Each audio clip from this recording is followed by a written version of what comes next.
আসসালামু আলাইকুম বন্ধুরা। আসলে দেখতে পাচ্ছেন যে এই ছাগলটার কি করুণ পরিণতি। পিপিআর আসলে যে কত ভয়াবহ আর মারাত্মক রোগ, এ যে সকল খামারে হয়েছে তারা ছাড়া এ উপলব্ধি করার ক্ষমতা কারো নাই।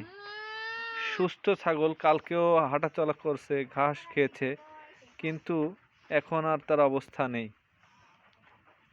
এই যে আরেকজনের অবস্থাও খারাপ, তার বাথরুমের অবস্থা হচ্ছে এই।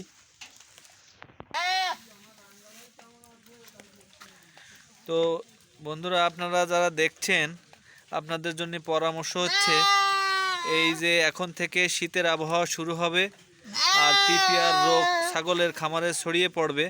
সুতরাং আপনারা যারা এই ভিডিওটা দেখবেন তারা শেয়ার করে বাকিদের দেখার সুযোগ করে দেবেন।